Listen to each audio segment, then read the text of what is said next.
नमस्कार दोस्तों, मैं दिलीप आप सबका स्वागत करता हूं शिक्षा मंडी में। तो दोस्तों, जैसा कि आपको पता है कि हम लोग चक्रवृद्धि ब्याज के किस्त वाले प्रश्न हम कर रहे हैं। इससे पहले एक वीडियो अपलोड हो चुका है जो आपके स्क्रीन पे दिख रहा होगा। उसका लिंक डिस्क्रिप्शन में मिल जाएगा, जिसमें मैंने बेसिक और कुछ प्रश्न उसमें मैंने करा रखे हैं। अगर आपने उस वीडियो को नहीं देखा है तो वो जाके आप देख लीजिए, बेसिक चीज़ें क्लियर हो जाएंगी। आज उससे आगे की ओर हम बढ़ेंगे, कुछ एडवांस लेवल के प्रश्न करने का प्रयास करेंगे। उसमें मैंने बेसिक चीज़ें बता दी हैं। तो आइए शुरू करते हैं। लेकिन कल के वीडियो का एक रिमाइंडर मैं दे देता हूं कि किस तरह से बताया था। देखिए दोस्तों, कल जो मैंने चीज़ें बताई हैं वो ये है कि मान लीजिए कोई भी चीज़, कोई आदमी 2500 रुपये का कोई घड़ी खरीदता है या कोई भी चीज वस्तु खरीदता है। अगर उसको वो 2 बराबर किस्त में भुगतान करना चाहता है, वार्षिक 2 बराबर किस्त में, एक साल में और दूसरे साल में बराबर भुगतान करना चाहता है और रेट ऑफ इंटरेस्ट 5% है, तो आपको बताना है कि प्रत्येक किस्त का मान क्या होगा।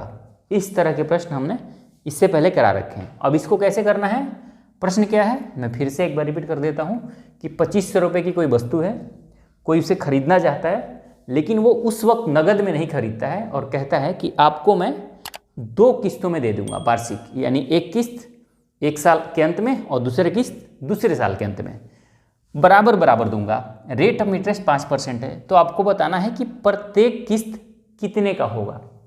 तो देखिए दोस्तों, इसको बनाने का क्या तरीका होता है, सबसे पहले मैं ये बता देता हूँ। इससे पहले वाले वीडियो में मैंने बता रखा है। तरीका क्या होता है कि 5% को सबसे पहले आपको बदल लेना है भिन्न में। तो 5% को भिन्न में बदलोगे तो ये होगा 1/20। उसके बाद मूलधन और किस्त का रेशियो लेना है। मूलधन और किस्त का रेशियो लेंगे आप, तो मूलधन ये नीचे वाला होता है, तो मूलधन हो गया 20 और किस्त जो हो जाता है वो इसमें एक जो ऊपर वाला है ये जुड़ जाता है, तो किस्त हो गया 21। लेकिन ये पहले वर्ष के लिए होगा कि पहले वर्ष का जब मूलधन 20 रुपया है तो किस्त हो गया 21 रुपया। दूसरे वर्ष में क्या होता है कि इसका स्क्वायर कर देते हैं, यानी 400 रुपया जब मूलधन होगा तो किस्त कितना हो जाएगा, 441 रुपया। यानी दूसरे वर्ष में जब करते हैं हम इस तरह से इसका कैलकुलेशन करते हैं, ये इसका मेथड है बनाने का, तो स्क्वायर करते हैं। पहले वर्ष में 20 रुपया मूलधन, किस्त 21 रुपया। दूसरे वर्ष के लिए क्या होगा कि मूलधन 400 रुपया तो किस्त 441 रुपया। ये मेथड है बनाने का। अगर इससे ज़्यादा डिटेल में जानना चाहते हैं तो उस वीडियो को, पहले वाले वीडियो को आप जाके देख लीजिए, डिस्क्रिप्शन में लिंक है। अब प्रश्न क्या कहता है कि आपका इंस्टॉलमेंट यानी किस्त बराबर है प्रत्येक साल। तो यहाँ तो बराबर है नहीं, किस्त 21 रुपये है, यहाँ 441 रुपये है, तो इसको बराबर करना पड़ेगा। तो ये 21 से गुणा करना पड़ेगा। तो जब रेशियो के एक टर्म में एक संख्या से गुणा करते हो, यहाँ 21 से किया हूँ तो यहाँ भी 21 से गुणा करना पड़ेगा। तो यहाँ क्या होगा, मैं मिटा देता हूँ इसको, 21 दूनी 42, 420 और ये तो 400 है ही। तो यहाँ तो किस्त आपका बराबर हो गया, 441 ये भी है, 441 ये भी है। और यहाँ मूलधन टोटल कितना हो गया, पहले वर्ष में मूलधन 420 रुपया, दूसरे वर्ष में 400 रुपया, तो मूलधन टोटल कितना हो गया, 820 रुपया। ये जो मूलधन आया हमारा, ये 820 रुपया मूलधन पर किस्त कितना है, 441 रुपया। तो ऐसे लिखेंगे कि 820 रुपया मूलधन पर किस्त कितना है, 441 रुपया। तो मूलधन अगर 2500 रुपया हो तो किस्त क्या होगा, यहाँ से आपका मिल जाएगा किस्त, क्योंकि 820 रुपया मूलधन पर किस्त 441 रुपया, तो 25 रुपये पर क्या होगा, यहाँ से आप आसानी से निकाल सकते हैं। मैं इसको कैलकुलेशन नहीं कर रहा हूँ, मैं सिर्फ आपको समझाने के लिए बताया हूँ कि इस तरह से प्रश्न को करने होते हैं। इसी तरह से पीछे वाले वीडियो मैंने बता रखा है कि अगर किस्त दिया हुआ हो तो फिर आप मूलधन यानी वास्तविक मूल्य वस्तु का कैसे निकालेंगे। मान लीजिए कि यहाँ किस्त दिया हुआ था कि किस्त है 420 रुपये का एक, 420 रुपये का 2, रेट ऑफ इंटरेस्ट 5% है, तो वस्तु का टोटल मूल्य क्या है, वास्तविक मूल्य क्या है, अगर आप उसको नगद में खरीदते तो वो आपको कितने का पड़ता। तो इन सभी तरह के प्रश्न का मैंने इससे पहले वाले वीडियो में क्लियर कर रखा हूँ, उसको जाके आप जरूर देख लीजिए। अब आगे की ओर बढ़ते हैं। आगे प्रश्न थोड़ा सा डाउन पेमेंट वाला है कि आप नगद रुपया कुछ दे देते हो और बचे हुए रुपये को उसको किस्त में कराते हो। तो इस तरह के प्रश्न को कैसे सॉल्व करना है आज इस वीडियो में हम जानेंगे। अब दोस्तों प्रश्न कुछ इस तरह से है, जो आपके स्क्रीन पे दिख रहा होगा कि एक साउंड बॉक्स का मूल्य 4000 रुपया है। एक व्यक्ति 1540 रुपया नगद देकर और बचे हुए राशि को 2 बराबर किस्तों में देने का वचन देता है। यदि रेट ऑफ इंटरेस्ट 5% हो तो आपको बतानी है कि प्रत्येक किस्त कितने का बनेगा। अगर मैं आपको प्रश्न समझाऊं तो प्रश्न ये है कि साउंड बॉक्स का जो मूल्य है वो है 4000 रुपया। अगर आप नगद लेते हैं, नगद में ये मूल्य है, लेकिन ग्राहक जो जाता है वो 1540 रुपया देता है, उसके पास 1540 रुपया ही है, तो 1540 रुपया दे देता है उसको, वो जमा कर देता है। तो बचा कितना? 0, 6, ये हो गया 4, 2, बचा उसे 2460 रुपया। इस 2460 रुपये को वो किस्त कराता है। कितने किस्त? 2 किस्त में। वो 2 किस्त में देना चाहता है, पहला किस्त और ये हो गया दूसरा किस्त, बराबर बराबर किस्त कराना चाहता है। और रेट ऑफ इंटरेस्ट इस पे ले रहा है 5%। तो आपको बतानी है कि ये प्रत्येक किस्त कितने रुपए का बनेगा, ये आपको बतानी है कि प्रत्येक किस्त कितने रुपए का बनेगा।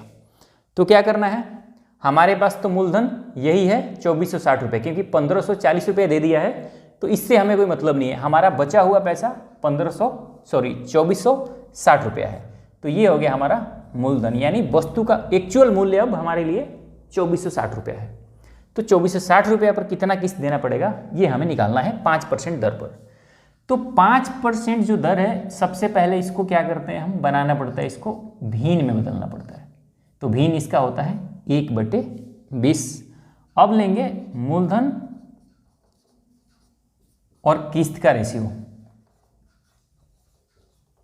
तो मूलधन मैंने कहा कि 20 रुपया है, तो किस्त क्या होगा, इसमें ऊपर वाला जुड़ जाएगा 21 रुपया। ये पहले वर्ष के लिए है। पहले वर्ष में मूलधन अगर 20 रुपया तो किस्त हो गया 21 रुपया। दूसरे वर्ष में स्क्वायर करते हैं इसको, 400 रुपया तो किस्त हो जाएगा 441 रुपया। यहाँ 21 का स्क्वायर होगा, यहाँ 20 का स्क्वायर होगा। अब ये स्क्वायर क्यों होता है, इसको भी मैंने पीछे वाले वीडियो में बता रखा है, तो वो आप जाके देख लीजिए, वो देख लेंगे आप। तो किस्त से संबंधित कोई प्रश्न आपसे रुकेगा नहीं, उसमें आप फंसने वाले नहीं हैं। अब क्या करना है कि ये किस्त हमारा आ गया 441 रुपया, अगर 400 रुपया मूलधन है। प्रश्न ये कहता है कि उसे बराबर किस्त में चुकाना है।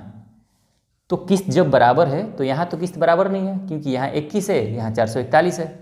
तो यहाँ बराबर करने के लिए क्या करना पड़ेगा, 21 में यहाँ गुणा करना पड़ेगा। अगर रेशियो के एक टर्म में गुणा करते हैं 21 का, तो इसमें भी 21 का गुणा करना पड़ेगा। तो ये कितना हो गया 420 रुपया, और ये दूसरे वर्ष का मूलधन है 400 रुपया।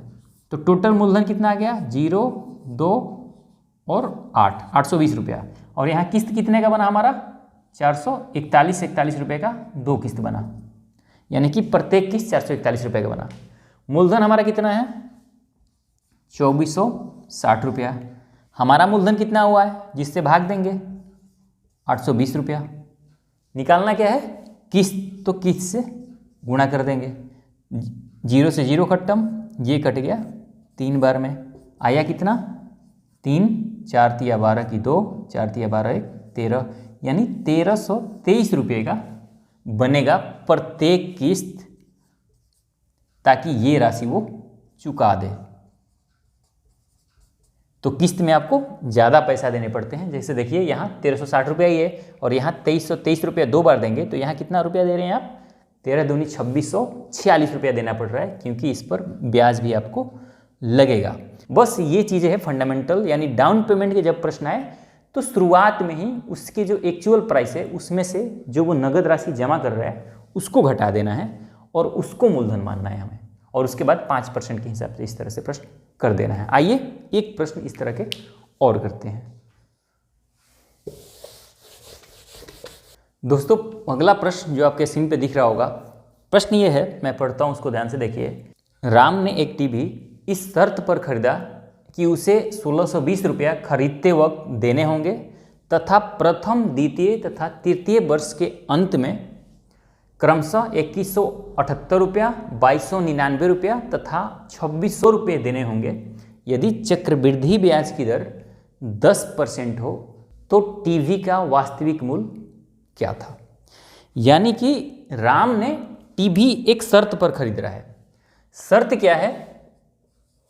शर्त यह है कि राम जब टीवी खरीद रहा है उसमें वो पहले जमा कर देता है 1620 रुपया। ये वो जब खरीदने जाता है उसी वक्त दे देता है, यानी नगद दे देता है, इसको कहते हैं नगद दे देता है। और बचे हुए पैसे को वो 3 किस्तों में चुकाता है। किस्त में चुकाता है। किस्त कितने का है? पहला किस्त है 2178 का, दूसरा किस्त है 2299 का, और तीसरा किस्त है 2602 रुपये का। यानी प्रत्येक किस्त भी अलग अलग है और 3 वर्षों में वो चुकाता है। पहले वर्ष में 2178, दूसरे वर्ष में 2299, तीसरे वर्ष में 2602 रुपया, और 1620 रुपया वो पहले जमा भी किया होता है। तो आपको बतानी है कि टीवी का मूल्य क्या था, टेलीविज़न कितने रुपये का टोटल उसका प्राइस था, एक्चुअल प्राइस क्या था उसका। रेट ऑफ इंटरेस्ट जो दिया हुआ है वो दिया है 10%।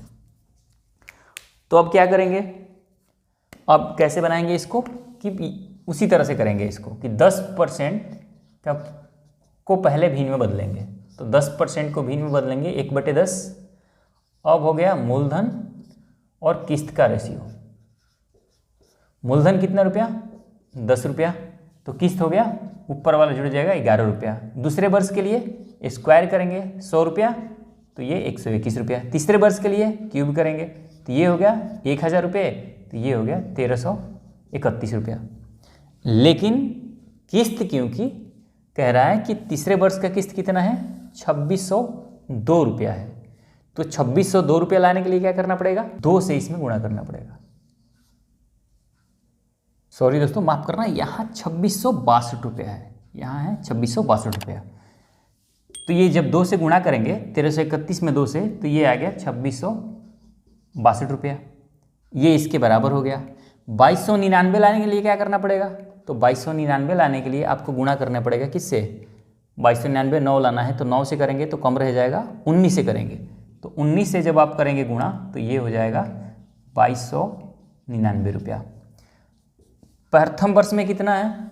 2178 रुपया। तो 2178 रुपया लाने के लिए क्या करना पड़ेगा? भाग देंगे इसमें, तो 21 एक बार में 21 11वां 99, 11 8 88, यानी 198 से जब 11 में गुणा करेंगे तो ये आ जाएगा 2178 रुपया।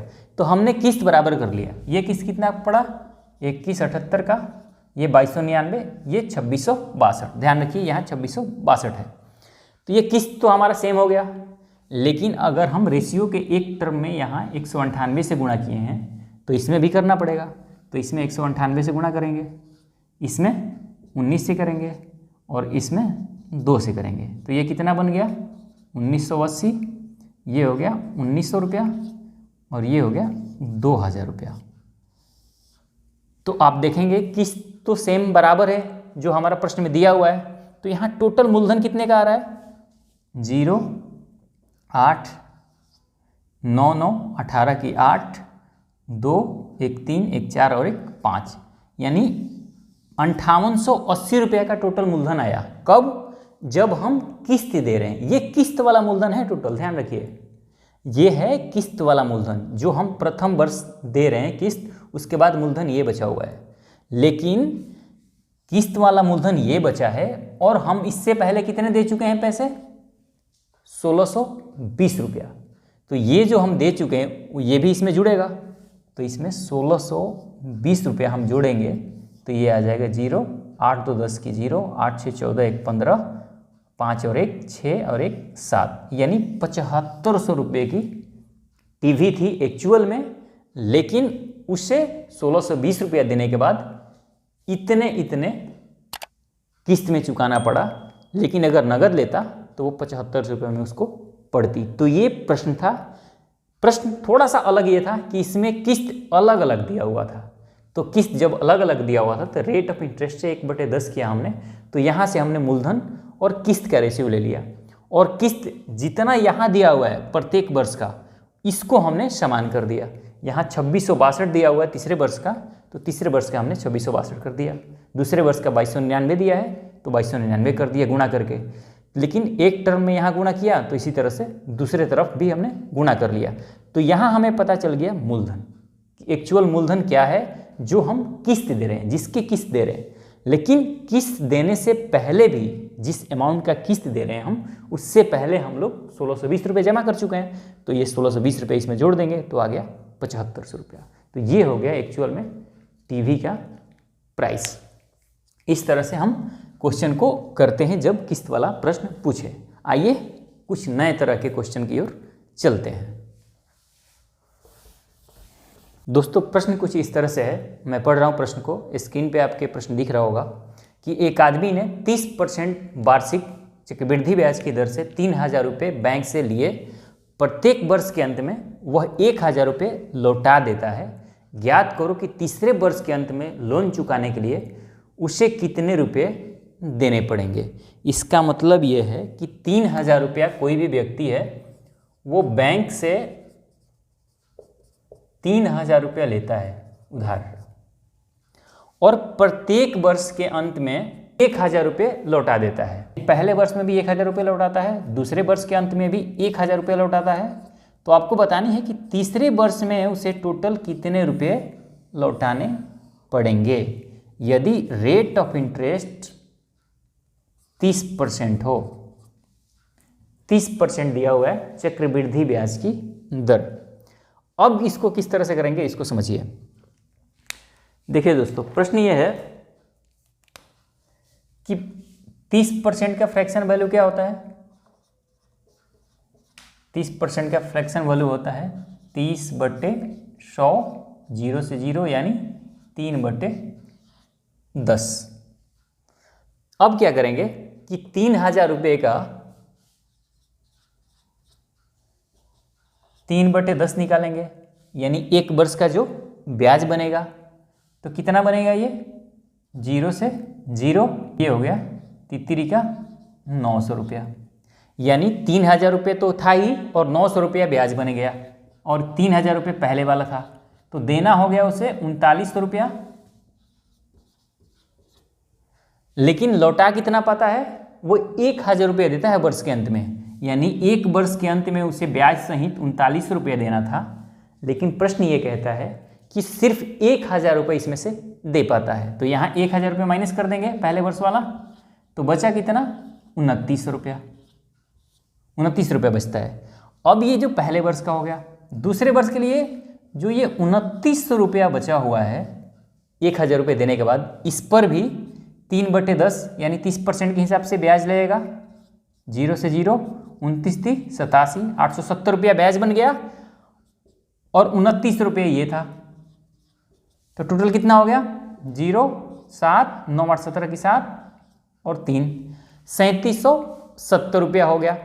लेकिन यहाँ भी वो 1000 रुपये लौटाता है, तो बचा कितना, 0, 7, 7, 2, 2770 रुपया बच गया, क्योंकि दूसरे वर्ष भी 1000 रुपये लौटाता है। प्रश्न ये कहता है कि तीसरे वर्ष में वो टोटल कितने रुपये लौटाएगा, उसे देना पड़ेगा ताकि ब्याज उतर जाए सारा, क्योंकि 3 वर्ष पर ही ले रखा है। तो ये 2770 रुपया तो उसे देने ही पड़ेंगे। ये तो शुरुआत में ही हो गए, लेकिन इस पर 30% ब्याज भी लगेगा क्योंकि वर्ष के अंत में देता है। तो 3/10 निकालेंगे। 3/10 क्यों निकाल रहे हैं, क्योंकि 3/10 30% का होता है। 3/10 फ्रैक्शन में वैल्यू, यहाँ 30% भी लिख सकते हो 3/10 की जगह। तो ये से 0 से 0 खत्म हो गया, तो 17 का 21, 17 का 21 से 21 और 2 23, और 3 दूनी 6 और 2 8, और प्लस 2770 रुपये तो ये देना ही है। ये तो केवल ब्याज बना, 2770 रुपये का ब्याज बना है 831 रुपया, और 2770 रुपया आपको देना है। तो टोटल कितने रुपये देने पड़ेंगे, 1, 3 और 7 10 की 0, 8 और 7 15, 1 16, और 2 और 1 3, यानी 3601 रुपये उसे देने पड़ेंगे तीसरे वर्ष के अंत में, जब वो वर्ष के अंत में 1000 रुपये देता रहेगा 2 साल तक। 2 साल तक ही देगा, क्योंकि वो 3 वर्ष में उसको लौटा देता है, तो तीसरे वर्ष में उसे 3601 रुपया देना पड़ेगा। आइए अगले प्रश्न की ओर चलते हैं।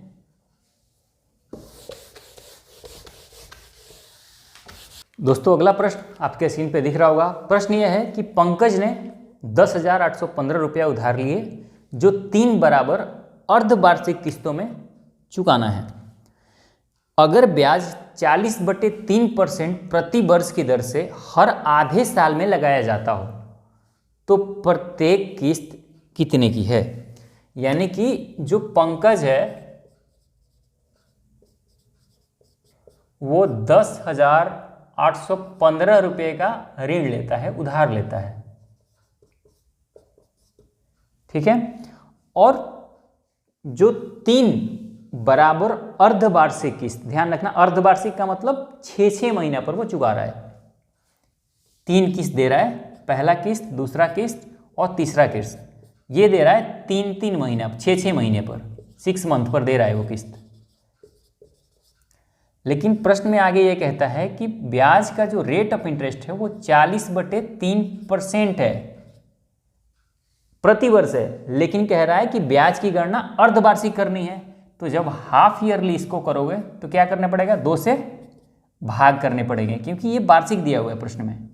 तो 3/2 होगा, ये हो गया परसेंट, तो 2 से करेंगे तो 20, तो 20/3% आ गया।